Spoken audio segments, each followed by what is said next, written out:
Welcome to the deep dive. If you woke up this morning still feeling the aftershocks, you are definitely not alone.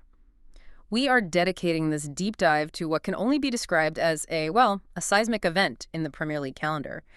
Manchester United marching into Anfield and stealing a crucial 2-1 victory over Liverpool. It's a monumental result, it really is. Yeah. And not just for the 3 points, but for the psychological impact.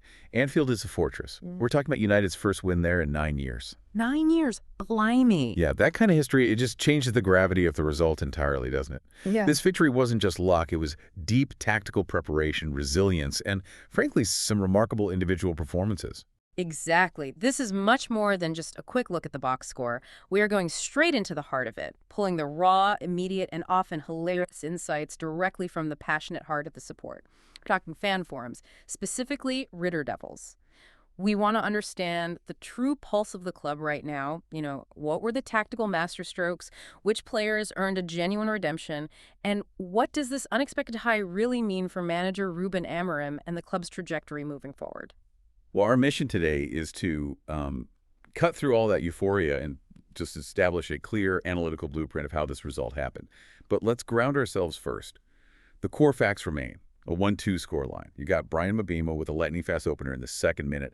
Liverpool clawed back through Cody Gakpo in the 78th. And then the decisive moment, the moment that feels, almost career-defining, Harry Maguire's late winner in the 84th minute. Off of Bruno Fernandes' corner, no less. Off a world-class delivery from Bruno Fernandes. That timeline alone tells you this was a match just packed with emotional violence. A perfect way to put it. Let's unpack that violence then, starting right from the kickoff, because this game set its stall out instantly. Right, that 2nd-minute goal. The tactical implications of that cannot be overstated. When Mbeumo scored, it immediately validated the whole lineup. And crucially, it forced Liverpool to pivot instantly from their planned dominance into recovery mode. Amorim's team selection was proven right from the get-go. It was a beautiful goal, too. A right-footed shot drilled right into the bottom corner. But let's talk about the architecture of it, because Amad Diallo's through ball. Wow. It wasn't just a hopeful pass, was it? It was a perfect weighted feed that just cut out 2 defenders. It showed incredible vision from a player who, let's be honest, hasn't seen consistent minutes. And that's where the pre-match tactical chatter comes in, you see. We saw fans noting that the attacking trio they chose, Mount, Cunha, and Mbeumo, was explicitly designed to, and I'm quoting here, cause VVD the most issue. Right, so it wasn't about strength. No, not at all. It was a choice for agility, for pace, for movement into the channels. They were selected to stretch the pitch, horizontally and vertically, constantly asking questions of Liverpool center backs. And that goal solidified the fan faith immediately. The praise for Mbeumo and Cunha was enormous. They have just slotted in perfectly. According to one source, it was suggested an instant chemistry, A quick understanding of the system. Exactly, which is a massive relief for a club that has struggled so much with integrating new attacking talent over the last few years. But football is rarely a smooth narrative, is it? Yeah. Once the early fireworks subsided, that central tense period of the game, that hour between the opener and the equalizer, it became all about holding shape. And that focus was severely tested by injuries and disciplinary issues. Absolutely. The tension really ratcheted up around the 50-minute mark. Amad Diallo gets a yellow in the 52nd minute for a clumsy challenge, and then 5 minutes later, the huge moment. Casemiro picks up a booking, and not only does he get the card, but he suffers an injury that forces him off in the 58th minute. Manuel Ugarte comes on. And that was the moment of collective anxiety, I think, for the entire fan base. Losing Casemiro is one thing, but losing him on a yellow card, forcing an unplanned sub, it just fundamentally changes the defensive stability. Oh, the fan reaction was terrified. It was immediate, yeah. The consensus was that Casemiro is, quote, basically our only midfielder that is positionally responsible. Without him, the spine of the team suddenly feels incredibly brittle. And rightly so. I mean, when you lose a player who consistently provides that positional discipline and screens the back four, you are just inviting wave after wave of pressure. What I find fascinating is the lack of immediate trust in Ugarte, despite his obvious talent. It speaks to the desperate need for established, reliable structure in that defensive midfield zone. Well, he's a different profile, isn't he? Ugarte is more box-to-box, not a pure anchor. Right. And Amorim had to react quickly to that instability. Almost immediately, he also pulls the yellow card at Amad for Patrick Dorgu in the 59th minute. The rationale was simple, you'd think. get the potentially volatile players off, and prioritize man-to-man defensive solidity. However, making two defensive-minded substitutions, especially with Casemiro's unplanned exit, it just created the exact instability he was trying to prevent. It led to a very, very nervous 20 minutes. And nervousness breeds mistakes, which is exactly what happened. The pressure finally told in the 78th minute when Cody Gakpo scored the equalizer. A classic Liverpool goal. High tempo, close range, assisted by Federico Chiesa, a high-quality sub showing their strength and depth.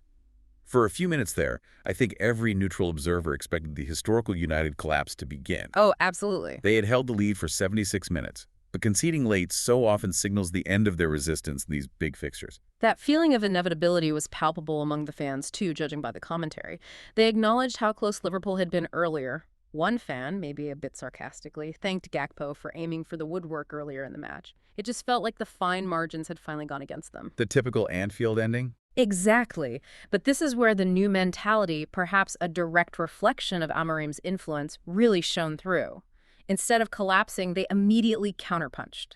They avoided that emotional crash that has plagued the club for years. 6 minutes. Just 6 minutes. That's all it took. In the 84th minute, the corner kick that led to the decisive moment, delivered by Bruno Fernandes, finding the most unlikely yet perfect target, Harry Maguire. We have to talk about the technical execution of this goal. Maguire's header. It came from the center of the box, directed perfectly to the bottom left corner.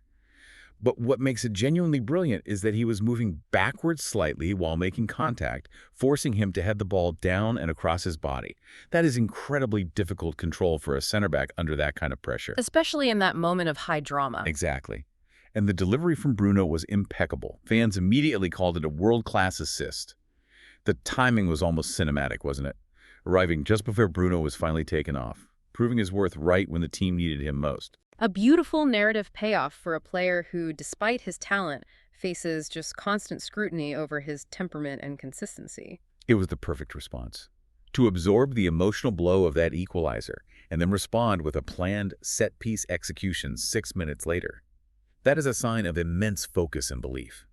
It suggests this team might be starting to develop the steel required to compete at the top level. That focus and steel bring us directly to the individual performances, because the fan reactions immediately drew a line in the sand. Enormous praise for the heroes, and, well, severe condemnation for the liabilities. We have to start with the man who sealed the win, Harry Maguire. Maguire's performance was arguably the most significant narrative of the day, even more so than the goal itself. The fan commentary didn't just celebrate the winner. They celebrated his overall defensive mastery. He was widely regarded as man of the match. And why was that? It wasn't just brute force, was it? He was lauded for being proactive. Sources suggest he organized the defense pretty well, was quite vocal, and fundamentally he cleared everything that they had to throw. He was the rock, plain and simple. What was particularly noted was his awareness in covering for others. Specific praise was given for how he covered for Shaw's mistakes a couple of times. That demonstrates a leadership that extended beyond his own zone. He provided stability against a mighty good, pacey Liverpool attack. His ability to read the flight of the ball and deliver key clearances, often under immense duress, was the foundation upon which that victory was built. It was such an imposing performance that the fan base went into full meme mode. That joke about the new Liverpool manager Arne Slot being welcomed to the Harry Maguire penitentiary is brilliant, but it underscores the sheer dominance he exhibited. But let me challenge the consensus slightly. Can we rely on this level of performance? Is there any indication that even on a great day, he still has vulnerabilities the fans might be overlooking in the glow of victory? That's a crucial question, because every defender has vulnerabilities. Maguire's generally less mobile than, the modern center back. However, in this specific game, the system mitigated those weaknesses. Amorim placed him centrally, used Shaw and Dijk, or Dorgu wide, and had Casemiro, then Ugarte, sitting deep. This reduced the amount of space Maguire had to cover laterally. So it let him focus on his strengths? We let him focus purely on aerial dominance and positioning. For this system, against Liverpool's directness, he was perfect. It wasn't an isolated incident of brilliance, it was a perfect tactical fit. Right. From the redeemed defender to the dynamic duo up front, Cunha and Mbeumo.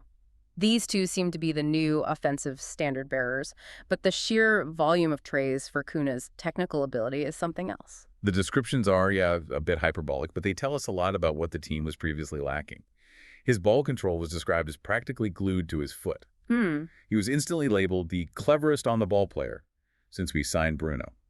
Now, that's a massive compliment in terms of technical skill and composure under pressure. When fans are saying Messi-esque, we need to define what that actually means in the context of a United forward playing under high pressure at Anfield.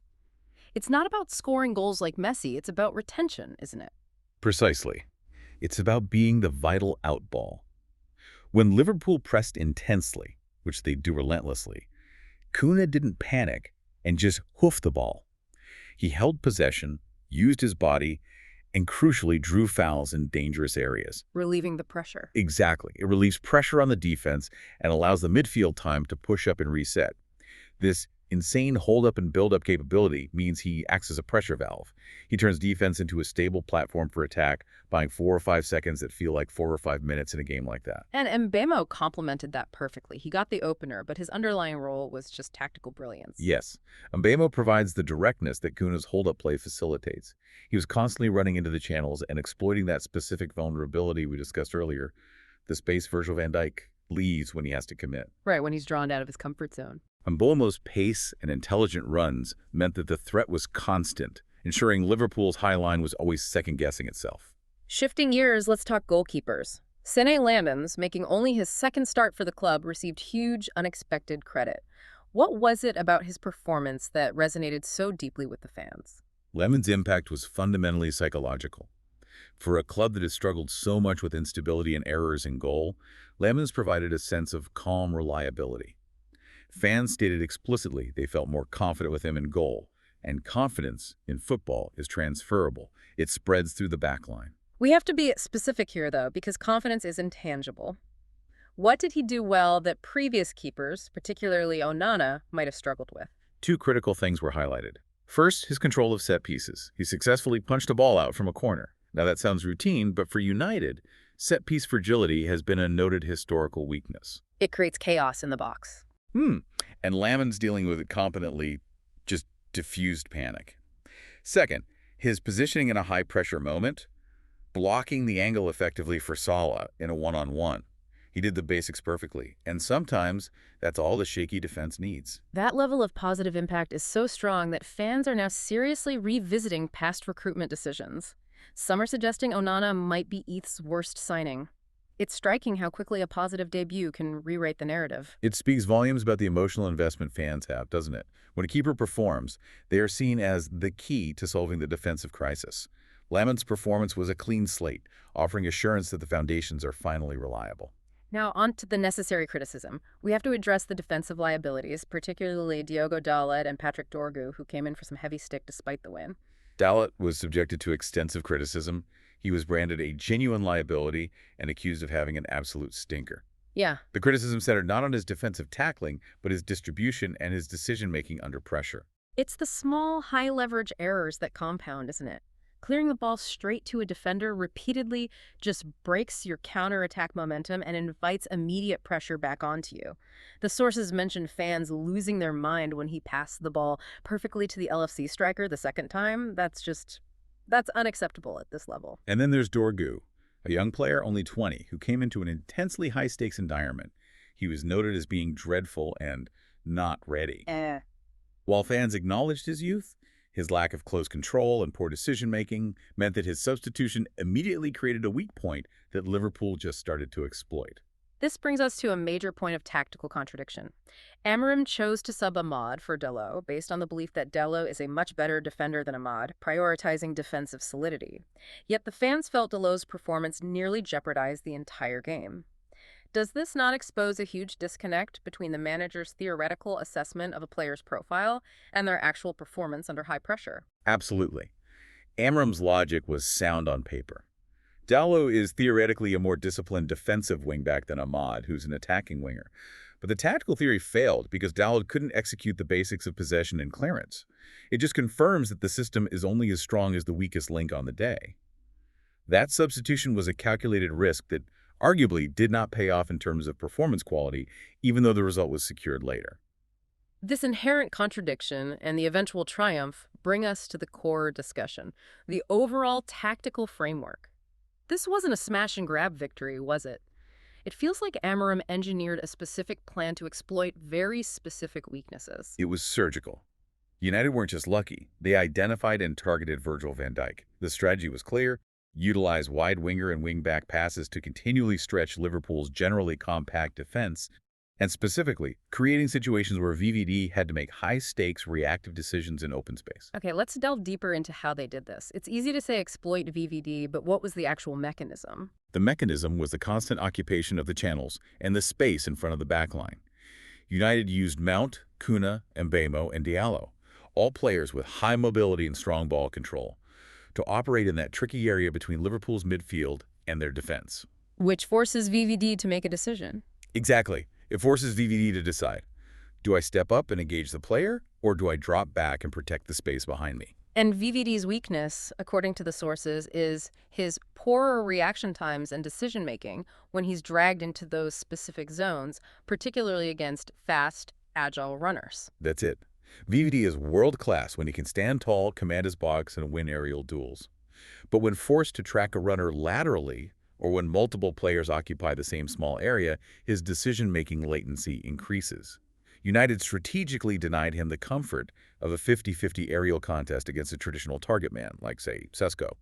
By using technical dribblers, they exposed the fragility of the backline. Isolating Konate and causing confusion. And causing confusion between the fullbacks and the center backs. So Amorim essentially built the starting XI to specifically neutralize VVD's strengths and amplify his tactical weaknesses. That is high-level coaching. Absolutely. And it provides a terrifying blueprint for Arne Slot and Liverpool going forward. This win tells every future opponent that the way to compete is to drag the CBs into the space in front of the back line. Slot has to find a fix, because if they continue to rely on VVD's presence alone, they will be constantly vulnerable to this kind of counterattacking football. And Slot's reaction post-match only confirms the success of the strategy. Fans referenced him whining about having to play against teams not playing as Liverpool want their opponents to play. That suggests he was frustrated that United didn't engage in a possession battle that would have suited Liverpool's system. It's the ultimate sign of respect, really. Amorim forced Liverpool out of their comfort zone and made them play his game, a counter-punching style, defined by efficiency rather than possession dominance. United were ruthless on the break. The sources characterized United's performance as a far more controlled and proactive performance than some of their peers, especially when compared to Spurs' recent high-profile loss in a final, which was chaotic and highly aggressive, but ultimately porous. This is a reflection of wider league trends. The Premier League is subtly evolving away from this sort of dogmatic adherence to playing out from the back against a high press. There's a renewed emphasis on directness, maximizing set pieces, and minimizing high-risk play in the defensive third. Even the most possession-focused managers are adapting. We see City, for instance, starting to change their approach to better suit Haaland's strengths. Embracing moments of directness. The goal from Maguire, a set piece laid on, couldn't be a better illustration of this trend. When the flow of the game stalls, set pieces become the great equalizer. They do. And the success of the tactical setup validates Amorim's starting ethos. Fans felt he had the game planned out. But let's revisit the substitution strategy, because that was fraught with risk. The late Bruno sub is still a point of debate. Well, Amorim finally showed the guts to sub Bruno when the captain was clearly running on fumes. But the twist of fate, Bruno delivering the winning assist moments before his number went up, that was crucial. It validated Amorim's faith, didn't it? It did. He trusted Bruno to deliver one more moment of quality before exhaustion took over, and he was rewarded handsomely. That level of trust strengthens the manager-player relationship. However, the overall bench depth remains a massive structural concern. Well, when Dorgu came on and the tempo dropped and Liverpool looked more of a threat, it highlighted a lack of high-level quality coming off the bench. While the starting plan was superb, the squad depth in big, high-intensity games like this is suspect. If a key player like Casemiro is lost unplanned, the quality drops off visibly, and that is a major obstacle for any sustained Champions League push. Now we look outward, because this result changes the landscape significantly. For Ruben Amorim, this is not just 3 points. It is a critical, massive monkey off his back. The consecutive wins, Chelsea, Sunderland, and now this monumental result at Anfield, have provided him with vital breathing room. The pressure cooker has been dialed down, at least for now. The immediate consensus among the support is decisive. These wins were vital for his short-term future, and he will most likely remain in charge for the rest of the season, barring a complete catastrophe. And crucially, the internal factors seem positive. The sources stress that the players seem to be behind him and support him, which is the single most important metric for job security in modern football. The narrative shift is aggressive. Fans are no longer talking about damage limitation, they are setting aspirational targets. The talk is now firmly focused on pushing for Champions League qualification, with top 5 being the realistic objective. That objective, however, comes with a major caveat that keeps circling back to that Casemiro substitution. The midfield must be reinforced in January. If they are serious about top 5, that inconsistent positional responsibility that emerges when Casemiro is absent needs to be fixed. They need quality depth or another positional anchor. Beyond their own club, the most delicious implication for the fans is the transfer of pressure. United have, quite emphatically, handed the crisis baton to Liverpool. And United fans are absolutely reveling in it. The victory adds significant salt to the wound for their archrivals, especially given Liverpool's already poor run of form. The perceived salty Sky Sports commentary post-match, focusing on metrics like XG and suggesting one Liverpool player had higher XG than the whole United team, only amplified the enjoyment. It's external validation that the result deeply hurt their rivals. Absolutely. The pressure on Arne Slot, the Liverpool manager, is reaching uncomfortable levels. It seems incredible, but fans are amazed by the number of Liverpool supporters already calling for his head. One source was bold enough to predict he won't be Liverpool manager this time next year. That is a rapid reaction. It highlights the relentless expectation at a club like Liverpool. If Slot continues to prioritize a style that leaves them exposed, or, as sources suggested, continues whining about having to play against teams not playing as Liverpool want their opponents to play, he will lose the dressing room and the fan base rapidly. Football demands adaptation. It does. And the internal problems at Liverpool make this win even sweeter for United supporters. There are major struggles within the Liverpool squad itself, particularly up front. Alexander Isak is a huge figure in the fan discussion. Yeah, he was a non-entity. That's the word used, a non-entity, during the match. The debate now raging is whether he is struggling with the pressure of a big move, adapting to the league, or perhaps if the tactical approach isn't maximizing his capabilities.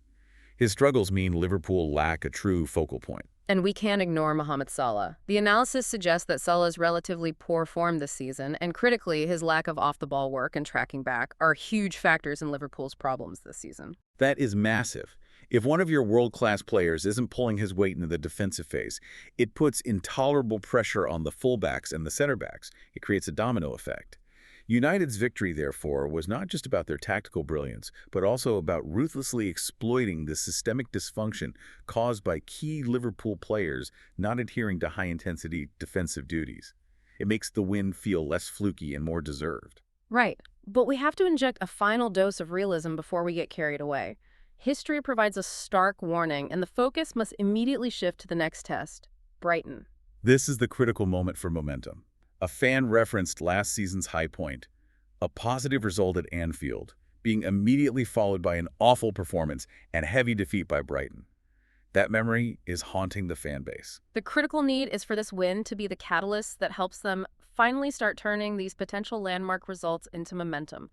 For many, the next match against Brighton is seen as an even bigger test than winning at Anfield. And that is absolutely true from a tactical standpoint. Winning at Anfield required mentality, utilizing pace in transition, and exploiting wide spaces left by a team that dominates possession. Brighton, however, will sit in a compact mid-block. They will refuse to let United counterpunch easily.